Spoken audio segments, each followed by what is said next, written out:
Quand tu regardes le ciel, Chris, ça se passe ici. Bon, salut à tous. Ici, on est chez Julien qui nous a prêté son jardin. Julien, il a une maison de ville avec un petit jardin. Mais c'est pas parce que tu as un petit jardin que tu n'as pas le droit d'avoir un robot tondeuse. Et ben, cette tondeuse, elle est vachement bien pour les petits jardins. C'est la Mova VIAX 300, donc 300 pour 300 mètres carrés maximum. Ici, ça fait beaucoup moins, mais elle est vraiment pas chère. Elle coûte moins de 600 €. Et si tu n'as jamais eu de robot tondeuse, si tu passes ta tondeuse à l'ancienne et que tu en as ras-le-bol et que tu veux être tranquille, et ben, tu peux t'offrir cette tondeuse pour moins de 600 €. Alors, c'est une tondeuse qui est pas très chère, elle a pas de lidar, mais elle a une double caméra qui va lui permettre de créer une vision 3D. Et c'est pas le seul truc qu'elle sait faire, hein. Elle est capable de reconnaître jusqu'à 300 objets dans le jardin si tu as des objets qui traînent. Et il y a un truc qui est hyper important aussi, c'est que les produits Mova sont garantis 3 ans, c'est marqué là. Et toutes les marques font pas ça, hein. Sur cette tondeuse, on a aussi la possibilité de passer des endroits qui sont étroits jusqu'à 60 cm minimum. Mais d'abord, attention, unboxing. Il est gros le carton, hein. Il faut faire le tour de la table, hein, mais... Ça, c'est le nouveau poster de la chambre de Julien. Il va mettre ça au-dessus de son lit, comme ça il pourra regarder tous les soirs comment on se sert de sa tondeuse. Mais en fait, non, il n'en aura pas besoin parce qu'il suffit d'aller dans l'application. Et de suivre les indications, c'est hyper facile. Allez, je te le donne en mille. Qu'est-ce que c'est à ton avis? C'est les lames, ouais, c'est tout petit, c'est les lames pour changer, les lames qui seront usées sous la tondeuse. Ça, c'est la doc. Ça, c'est pas ton livre de chevet, c'est la doc que tu ne vas jamais lire parce que tu n'en auras pas besoin, comme d'habitude avec les tondeuses Mova. Ça, c'est quoi à ton avis, Chris? Ah, c'est pour fixer la base. Et regarde, il y a l'outil qui est livré avec, l'outil que j'avais cherché dans notre précédente vidéo, je sais pas si vous vous souvenez. D'ailleurs, si vous n'avez pas vu le test de la Lidax 1200, je vous mets un lien ici pour aller jeter un œil. C'est une super tondeuse si vous avez une grande surface, mais aujourd'hui, cette tondeuse, elle est pour les plus petites surfaces avec un plus petit budget, mais on a les mêmes vis pour fixer la base dans le sol, et ça c'est cool. Alors ça marche pas avec l'énergie solaire, hein, ça marche avec de l'électricité, et ça tombe très bien parce qu'il y a une prise là-bas, il y a une prise là-bas, on a vraiment le choix. Le jardin est pas très grand, mais Julien a bien équipé son jardin pour brancher la tondeuse où il veut. Et il la mettra où il veut d'ailleurs. Là, on a le sommet de la base avec les capteurs pour que la tondeuse se recharge, avec encore une fois un câble qui est très très long. Chris, regarde ça, tu sais ce que c'est? Alors effectivement, on n'a pas de balayette pour nettoyer le lidar parce qu'il n'y a pas de lidar, parce que c'est une tondeuse qui est beaucoup plus accessible, mais on a la petite lingette pour nettoyer les caméras. Elle est trop jolie cette tondeuse, regarde. Elle a des énormes roues. On a 3 lames, on a une roue directionnelle, on a une poignée pour la soulever. Je vais me promener avec ma tondeuse, hein. Voilà, maintenant on va aller installer la base. Et pour installer la base, il faut le fond de la base, hein, tout simplement. On va aller le fixer quelque part. Je sais pas ce qu'on va le fixer. Là-bas peut-être. Comme ça, ouais, c'est bien. Encore une fois, c'est hyper simple. Regarde, il suffit juste de ne pas avoir un terrain trop caillouteux et ça ne bouge pas du tout. Je crois qu'on parle pas assez de la garantie, hein. Garantie 3 ans, c'est quand même vachement intéressant. Et quand tu investis dans un produit comme ça peut être décisif quand tu hésites entre plusieurs marques. Donc bravo Mova, et continue à faire la même chose sur les tondeuses, mais aussi sur tous les autres produits que vous faites, hein, les aspirateurs robots par exemple. C'est aussi garantie 3 ans. Voilà, c'est fini. Ça m'a pris exactement 1 minute 49. Oui, je suis hyper précis dans tout ce que je fais. Alors attends, avant de brancher, on va mettre la tête. Et je précise qu'il y avait 2 vis supplémentaires si jamais t'en perds une. Je sais pas comment tu pourrais faire pour les perdre, mais bon. Voilà, c'est fixé et maintenant on va brancher le câble. Donc encore une fois, c'est un truc qui est étanche. Bon, la base est branchée, il y a la petite lumière bleue qui est en haut. Donc maintenant je vais prendre la tondeuse qui est vraiment toute mignonne, hein, et je vais la mettre bien sûr du bon côté, du côté des connecteurs métalliques qui vont permettre à la tondeuse de se recharger. Alors tout à l'heure on se posait la question de savoir c'est quoi ce carré blanc. C'est un détecteur qui va permettre à la caméra du robot qui est ici de reconnaître l'endroit où elle doit aller se poser. Alors je la pose sur la base, elle est en vert, elle est en train de charger, c'est trop cool. Là elle est sur off, on va la mettre sur on. Alors sur cette tondeuse, il n'y a pas d'écran, mais il y a une molette manuelle pour régler la hauteur de coupe et puis des boutons pour naviguer dans le menu. Bon, ça y est, j'ai l'application Mova Home et je vais scanner le QR code en appuyant sur rajouter un appareil.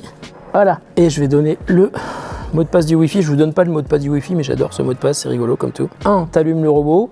2, tu appuies sur le bouton OK pendant 3 secondes pour lancer l'appairage Bluetooth pour que le robot soit détecté dans ton application. C'est le cas. Ça marche super bien. On a un chat qui est en train de nous surveiller là. Et est-ce que tu crois que la tondeuse va le capter? Normalement oui, parce qu'il est capable de repérer 300 types d'objets, des humains, des animaux. Le robot est connecté au Wi-Fi et l'appareil est connecté au réseau. Donc tout va bien et hop, il apparaît dans notre application. Comme dirait Hannibal, j'adore quand un plan se déroule sans accroc. Et je n'ai jamais regardé l'agence Touriste, hein, c'est juste que j'adore cette phrase, c'est tout. Tiens, j'en profite pour vous poser une question. Est-ce que vous avez un jardin? Et si vous avez un jardin, est-ce que vous avez déjà un robot tondeuse? Et si vous n'avez pas de robot tondeuse, quel est le truc le plus important que vous recherchez dans un robot tondeuse? Est-ce que c'est le prix? Est-ce que c'est la simplicité d'installation et d'utilisation? Dites-moi en commentaire ce que vous préférez sur un robot tondeuse. Il est bon ce robot, hein, parce que mon iPhone ne capte plus le Wi-Fi de chez Julien, alors que le robot continue à le capter. C'est une bonne nouvelle. Et le Wi-Fi, c'est important sur un robot tondeuse parce parce que c'est ça qui va vous permettre de le contrôler quand vous êtes en dehors de chez vous, quand vous êtes au boulot par exemple, ou sur la plage. Je dis j'ai oublié de lancer mon robot tondeuse, je lance mon application Movahome et je le contrôle depuis mon appli. C'était rapide cette mise à jour. Allez, on est parti, on va faire la cartographie. Le robot est verrouillé, déverrouillé sur le panneau de commande. Alors sur ces robots, il n'y a pas d'écran, donc il n'y a pas de code de verrouillage, il faut appuyer 2 fois sur le bouton OK pour le déverrouiller. Et quand est-ce qu'il se verrouille? Et bien, par exemple, si la tondeuse est soulevée, et ben, vous avez besoin pour le refaire fonctionner de le déverrouiller. Ok, on est parti, on va sortir de la station et il va faire sa calibration. Moi je fais pareil en fait le matin quand je me lève, je sors de mon lit, je fais ma calibration, je tourne voilà, et quand je suis prêt, je sais où je suis, je démarre ma journée. Tu fais pas ça toi Chris? Si, mais avec mon café. Ah d'accord, moi je le fais pas avec mon café, sinon j'en renverse partout quoi.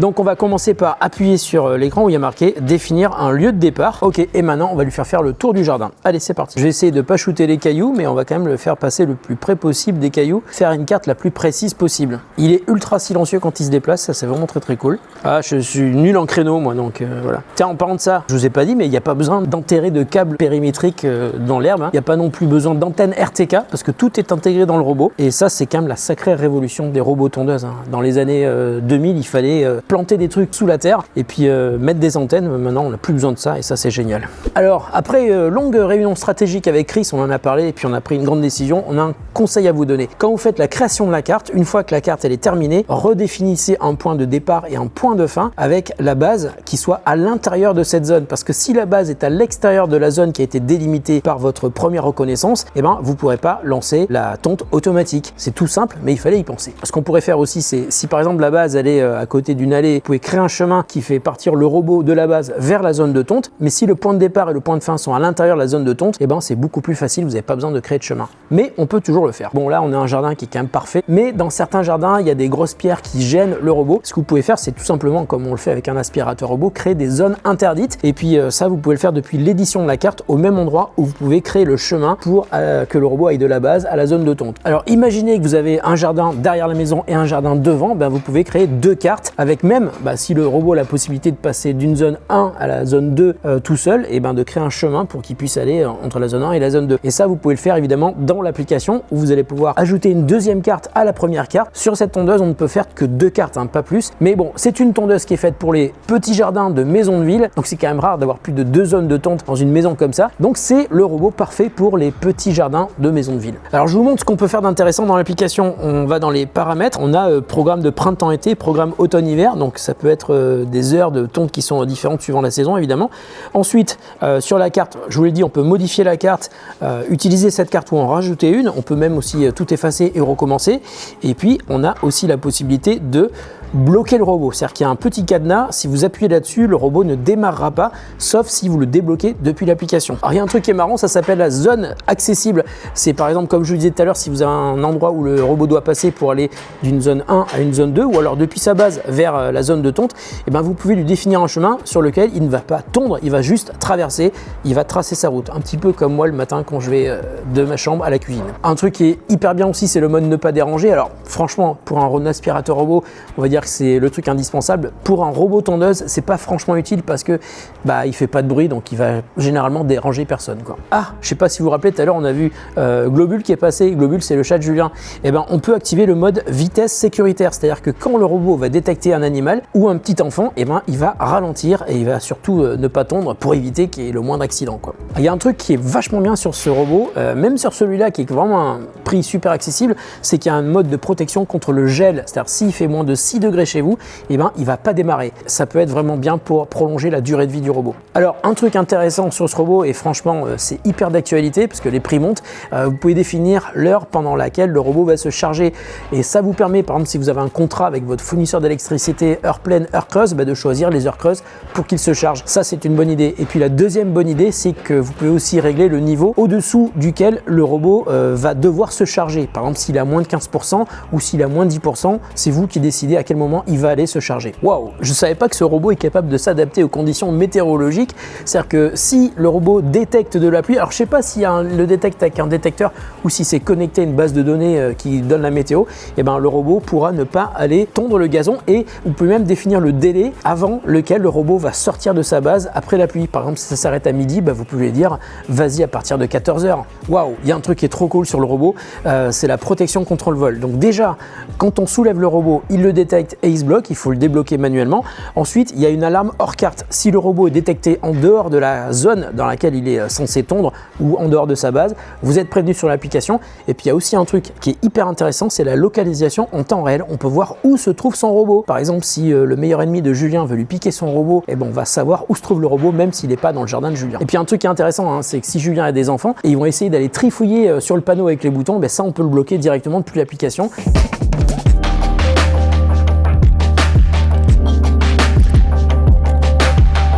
Je pensais qu'elle avait perdu la tête, mais en fait pas du tout. Elle a créé la zone de tonte en premier lieu, et ensuite elle est allée visiter la cartographie qu'elle a faite pour définir en fait les endroits où elle va les tondre de manière ultra précise. C'est pour ça que c'est un peu strié hein, sur le plan qu'on voit. Et bah là maintenant on va la faire tondre, on va cliquer sur démarrer la tonte. Voilà, franchement elle bosse hyper bien quoi. Pour ce prix je m'attendais pas à avoir un truc qui marche aussi facilement, aussi rapidement. Elle est en train de quadriller le jardin, ça va être nickel. Et ce qui est bien c'est que Julien n'aura plus besoin de sortir sa vieille tondeuse toute pourrie parce que la Viax 300 va tout faire pour lui. Vous avez vu, elle est en train de finir le jardin et ça fait pas de bruit et il peut la lancer quand il veut, la programmer ou la lancer manuellement. Et regarde, on voit bien la délimitation de la zone qu'elle a tendue et celle qu'elle a pas encore tendue, t'as vu? Chris, on peut parler sur un truc perso là, 2 secondes? C'est une question, si t'as pas envie de répondre, tu réponds pas, d'accord? Est-ce que dans ta vie privée, tu pratiques le mushing?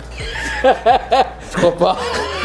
Alors le mushing, c'est une technologie qui est utilisée par les tondeuses, notamment celle-là. En fait, c'est le fait de couper l'herbe et de laisser l'herbe qui a été coupée au ras du sol. Ça permet de fertiliser ta pelouse et c'est ce que font tous les robots tondeuses. Et si je vous pose la question, c'est parce que quand j'ai commencé à découvrir les robots tondeuses, je me dis c'est quand même dommage que par rapport à ma vieille tondeuse qui elle avait un bac pour récupérer l'herbe, et les robots tondeuses ne le font pas. Mais c'est fait exprès, c'est pour fertiliser l'herbe et pour qu'elle repousse de manière plus saine. Donc après avoir tout tondu dans le jardin de Julien, maintenant elle va se concentrer sur les bords. Ok, elle a fait les bords, maintenant elle a fini, elle rentre se recharger. Bon, alors cette tondeuse elle coûte pas cher, mais il y a quand même des limites. Par exemple, elle a pas de lidar. Et puis comme vous êtes obligé de faire la reconnaissance du terrain vous-même en manuel, faites bien attention de le faire hyper précisément pour bien passer sur les bords, parce que là où vous allez lui indiquer de passer, c'est là qu'elle va passer pour longer les bords de vos murs pour que ce soit le plus précis possible. C'est mieux si vous faites une première carte qui est ultra précise et qui va jusqu'au bord des murs. Tiens, je te montre un truc Chris, parce que c'est vrai qu'on l'a un peu vu rapidement tout à l'heure, mais ici tu as un petit truc pour régler la hauteur de coupe qui va de 2 cm, c'est vraiment bien, à 6 cm. Si votre pelouse elle fait plus de 6 cm de haut, il faudra passer votre ancienne tondeuse une première fois et à partir de là, vous pourrez régler votre tondeuse entre 20 et 60 mm pour que ça soit toujours nickel. Et vous aurez un jardin à l'anglaise, ça sera magnifique. Bon, voilà, elle a bien travaillé, on est content de ce qu'elle a fait chez Julien et Julien va passer sans doute du temps à étudier sa nouvelle tondeuse Mova, la Viax 300 qui est vendue moins de 600 €, je vous le rappelle. Si cette tondeuse vous intéresse, je vous mets un lien en description de la vidéo et je vous mets aussi un lien pour vous acheter un petit abri pour la tondeuse parce que c'est vachement utile si on laisse la tondeuse dans le jardin. On se retrouve très bientôt pour une autre vidéo sur The Grand Test et j'espère qu'il fera un peu plus chaud que maintenant là parce que je commence à cailler. Allez, salut!